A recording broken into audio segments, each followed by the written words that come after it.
A viewer named Ray Thompson commented on our last investigation to share his story. In 2005, he received a recall notice for his 2002 Ford F-150. The cruise control switch on the master cylinder was prone to catching fire with the engine off. He drove the truck to the dealer. They installed a new wiring harness, and they gave him the paperwork. He drove home feeling safer. 3 years later, in 2008, Ford sent him another letter. The fix had been done wrong. The fuse in the wiring harness that the dealer installed had been placed on the output side of the circuit instead of the input side. It did not protect against the short circuit it was supposed to prevent. His truck had been under recall. His truck had been repaired. His truck was still ready to burn. He had to go back and get the recall fixed again. That was not a glitch. That was the system working exactly as designed. In this investigation, we are going to expose the software update shuffle, the cosmetic fix, the recall on the recall, and the completion rate math that makes a failed fix look like a success. The first villain is the cheapest one, the software update. For decades, the way a manufacturer fixed a mechanical defect was simple. You had a worn electrical connection, they replaced the connection. You had a thermally fatigued sensor, they replaced the sensor. The fix replaced the hardware, the defective part left the vehicle. But in the over-the-air update era, something changed. The National Highway Traffic Safety Administration, or NHTSA, now accepts a software update as a valid recall remedy. A defect that physically damages a mechanical component can now be fixed by a dealer plugging in a laptop and pushing new firmware. Software cannot repair a worn electrical connection. Software cannot resolder a cracked joint. It can only try to compensate for the failing hardware. It can delay the symptom. It cannot prevent the cause. The Ford F-150 transmission is the textbook case. In 2019, Ford recalled 1.3 million F-150 pickups from the 2011 to 2013 model years for unexpected downshifts in the 6-speed 6R80 automatic. In 2024, Ford recalled 552,000 more F-150s from the 2014 model year for unexpected downshifts in the same 6R80 transmission.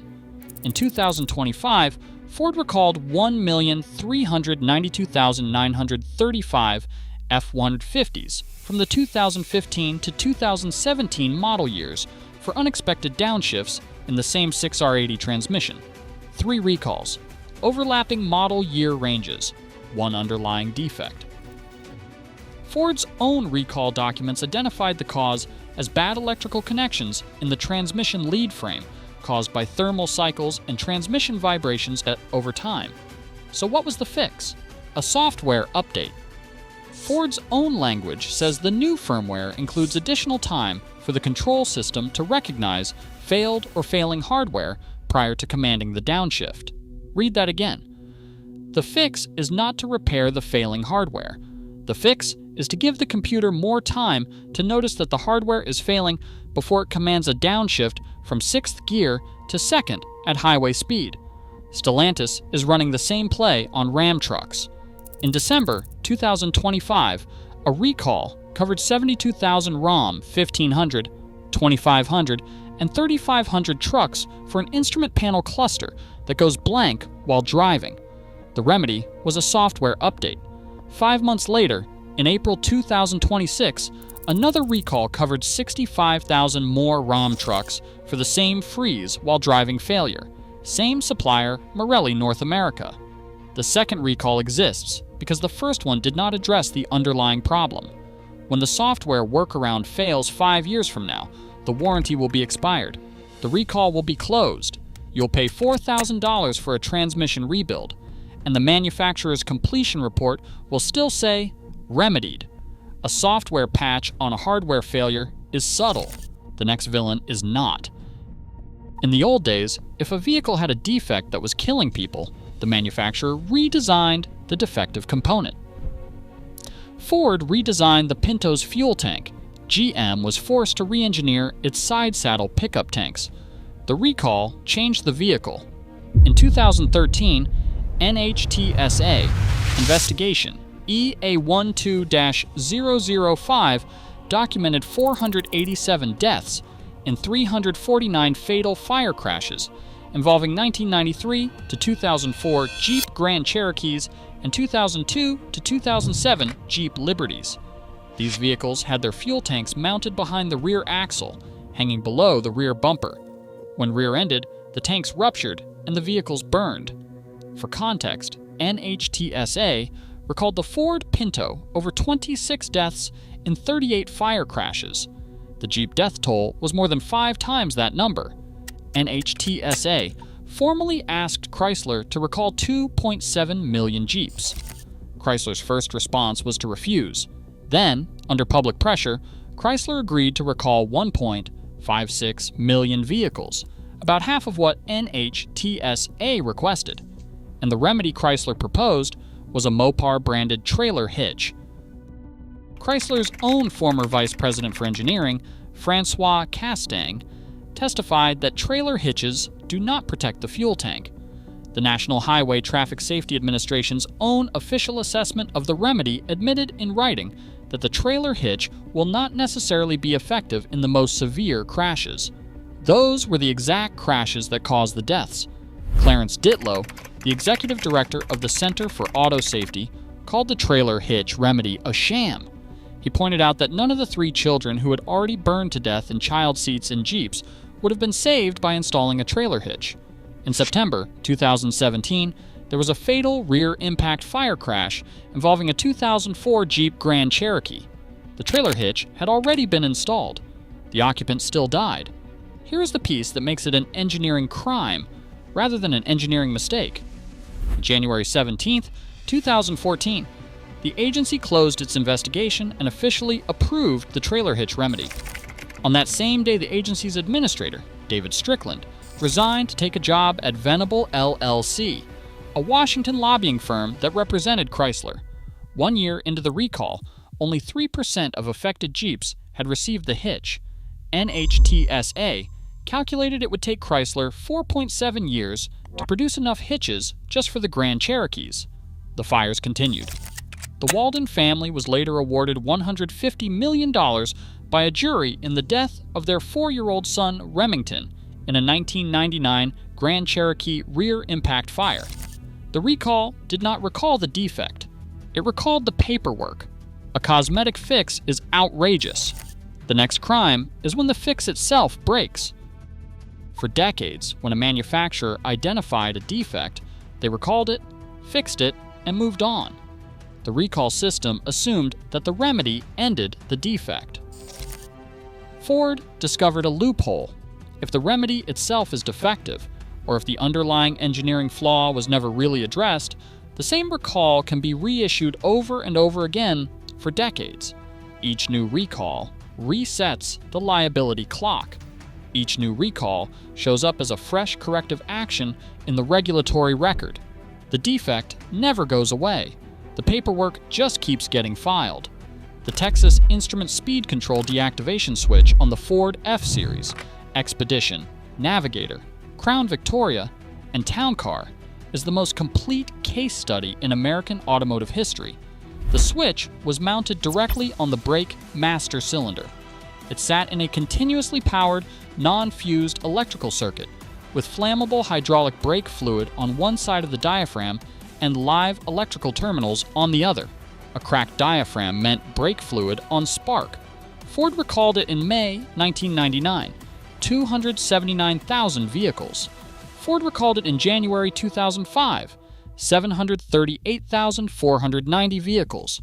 Ford recalled it in September 2005, 3.8 million vehicles. Ford recalled it in July 2006, 1.2 million vehicles. Ford recalled it in March 2007. Ford recalled it in August 2007, 3.6 million more. Ford recalled it in October 2009, 4.5 million more. 7. Separate recall campaigns, 14.9 million vehicles. More than 500 reported fires, including fatal house and garage fires in several states. Ford knew about the defect in 1999 and continued installing the same Texas Instruments switch in new vehicles through model year 2004. And then, in February 2008, Ford issued recall campaign 08V051, a recall on the recall. 225,000 vehicles that had already been repaired had to come back because the wiring harness the dealers had installed in the previous recall had a fuse in the wrong location. NHTSA's filing put it plainly. The fuse was located in the output circuit rather than in the intended input power feed circuit, and may not offer the intended protection in the event of an electrical short to ground. The repair did not repair anything. The dealers followed the instructions. The instructions were broken. Ford is still doing this. In February 2024, Ford quietly announced it was re-inspecting 42,000 Mustangs, Rangers, Edges, Fusions, Milans, and MKX SUVs because prior Takata airbag recall repairs had been done incompletely. 3 years before that, in February 2021, Ford had already recalled 154,000 vehicles because faulty Takata inflators had been installed into those vehicles during prior recall repairs. That recall repair installed a new defect.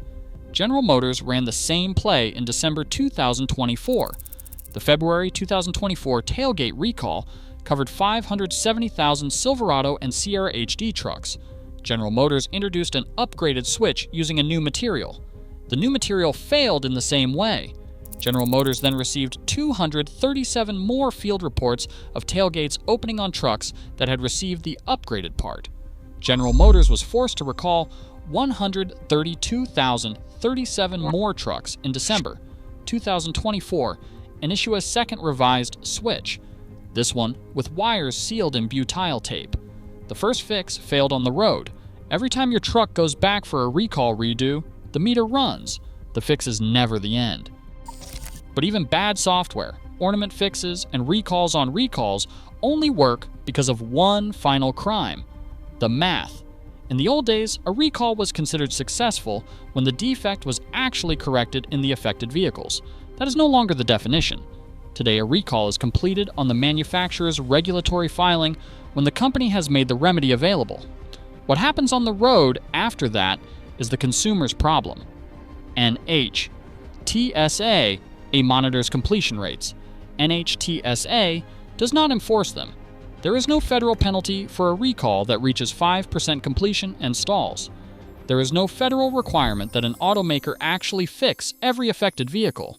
And the numbers tell you exactly how this works out. NHTSA's own report on vehicle safety, recall completion rates, filed with Congress, documents that completion rates fall off a cliff as vehicles age. Honda's own internal analysis across 14 unrelated recalls found that first-year owners complete recalls at rates as high as 80%. By year 9 or 10 of ownership, the completion rate falls to around 33%. 2 out of every 3 affected vehicles never receive the fix, not because the defect was corrected, because the owner moved, the title changed hands, the notification got lost, or the dealer ran out of parts and the owner gave up. This is not hypothetical.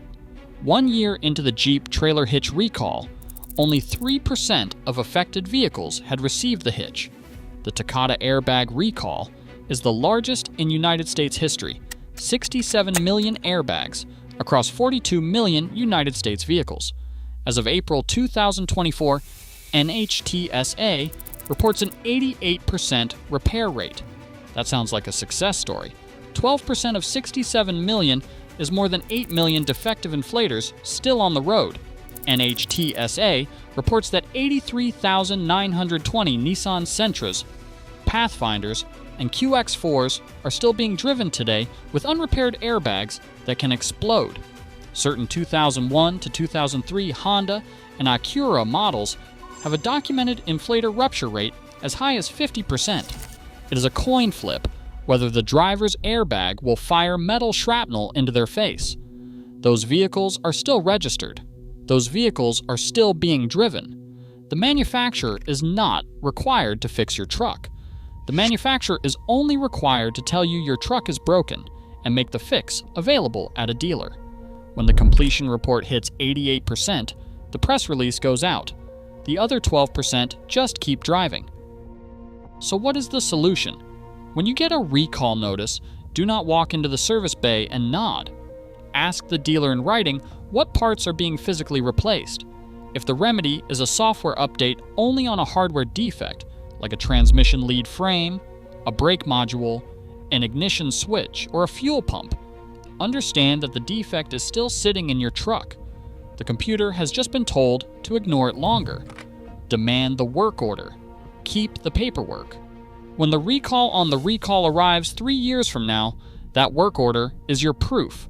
Before you buy a used truck, enter the VIN at NHTSA.gov and pull the complete recall history.